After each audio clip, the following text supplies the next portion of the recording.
Hello friends, welcome back to my channel commercial Gyan basics to advanced. हो सकता है कि आज हमारा वीडियो आप पहली बार देख रहे हैं, तो उनके लिए माय नेम इज शताब्दी Paul.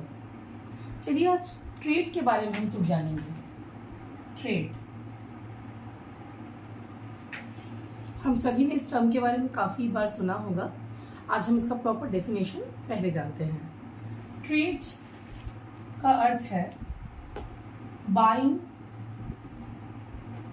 or selling of goods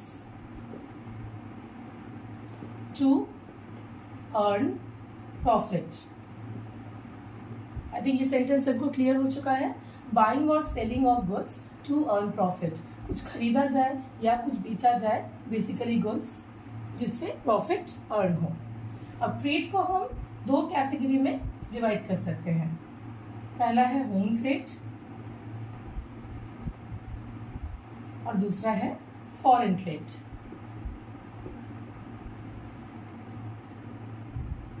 home trade के कई नाम हैं, इसे हम इंटरनल ट्रेड भी बोलते हैं। फॉरेन ट्रेड को हम इंटरनेशनल ट्रेड भी बोल सकते हैं।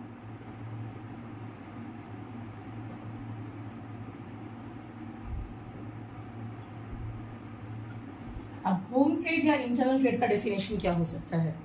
देखिए, हम सेम सेंटेंस रखेंगे, बाइंग और सेलिंग ऑफ गुड्स, उसके बाद कुछ वर्ड्स हमें जस्ट ऐड करने हैं। सो बाइंग और selling of goods to earn profit within one country. जब एक ही कंट्री में कोई सामान का आदान या प्रदान होता है जिससे हम प्रॉफिट अर्न कर सके, उसे बोलते हैं होम ट्रेड या इंटरनल ट्रेड। अगर हम फॉरेन ट्रेड की बात करें तो यहाँ पे जो ट्रांजैक्शंस होते हैं वो दो कंट्री या दो से ज़्यादा कंट्री के बीच में होते हैं। सो हम यहाँ पे लिख सकते हैं कि बाइंग और selling of goods to earn profit या to make profit within minimum within two countries. यहाँ पे मैक्सिमम कितने भी कंट्रीज हो सकते हैं।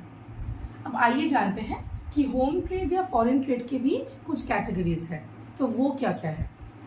तो होम ट्रेड को हम यहाँ पे कैटेगरी वाइज होलसेल ट्रेड और रिटेल ट्रेड में कैटेगराइज कर सकते हैं। सिमिलरली फॉरेन ट्रेड के भी तीन कैटेगरीज है। पहला है इंपोर्ट, दूसरा है एक्सपोर्ट और तीसरा है री एक्सपोर्ट। अब होलसेल ट्रेड और रिटेल ट्रेड हमने कई बार सुना है that basically wholesalers and retailers they work as agents, they work as middleman. तो यहाँ पे भी जब बल्क में सामान प्रोड्यूसर से कोई खरीद के अपने पास रखते हैं स्टॉक में, उन्हें हम लोग होलसेलर बोलते हैं और इस प्रोसेस का नाम दिया गया है होलसेल ट्रेड। और सिमिलरली से आई एम अ कस्टमर और हम जब किसी रिटेल स्टोर में जाके सामान खरीदते हैं तो बेसिकली रिटेलर्स कौन होते हैं? जो होलसेलर से सामान परचेज करके not in bulk, in smaller quantities customers के लिए उन सामान का प्रयोग किया जाता है। तो पूरे प्रोसेस को हम रिटेल ट्रेड बोलते हैं। सिमिलरली अगर हम फॉरेन ट्रेड की कैटेगरीज को देखें, इंपोर्ट, एक्सपोर्ट और री एक्सपोर्ट। तो इंपोर्ट जब किसी कंट्री से सामान खरीदा जाए अपने डोमेस्टिक कंट्री में, उसे हम इंपोर्ट ट्रेड बोलेंगे। एक्सपोर्ट जस्ट इसका उल्टा, जब अपने कंट्री से दूसरी कंट्री में हम सामान बेचें। और फाइनली री एक्सपोर्ट। ये री एक्सपोर्ट को हमें ठीक से समझना है।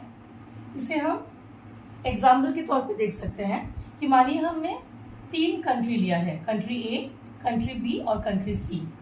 तो यहाँ पे ए बी को सामान बेच सकते हैं, मतलब बी ए से पहले सामान को इंपोर्ट करेंगे, उसके बाद शायद एक ही कंट्री में प्रोसेस कर सकते हैं या वो फाइनल प्रोडक्ट के तरीके से डायरेक्ट खरीद सकते हैं। तो बी उसी प्रोडक्ट को दोबारा प्रोसेस करके या रॉ मटेरियल को प्रोसेस करके जब तीसरे कंट्री में सेल करते हैं तो उसे बोला जाता है री एक्सपोर्ट। तो आप थोड़ा देख लीजिए आज हमने क्या क्या पढ़ा है। पहले है ट्रेड का डेफिनेशन, बाइंग और selling of goods to earn profit. यहाँ पे कभी कभी हम सर्विसेज भी जोड़ सकते हैं अगर सामान इनटेंजिबल है, so we can even write services. उसके बाद कैटेगरीज आप देखिए, होम ट्रेड जिसे हम इंटरनल ट्रेड के नाम से भी जानते हैं, फिर फॉरेन ट्रेड, इंटरनेशनल ट्रेड। यहाँ पे उसके कुछ कैटेगरीज है, हमने डेफिनेशन को अच्छे से सुना है, समझा है। अगर आज के वीडियो में आपको कहीं भी कोई भी डाउट है या आपको लग रहा है कि आप कुछ और भी जानना चाहते हैं तो कमेंट सेक्शन में ज़रूर पूछिए। आशा करती हूँ आपको ये वीडियो काफ़ी इन्फॉर्मेटिव लगा होगा। Thank you for watching.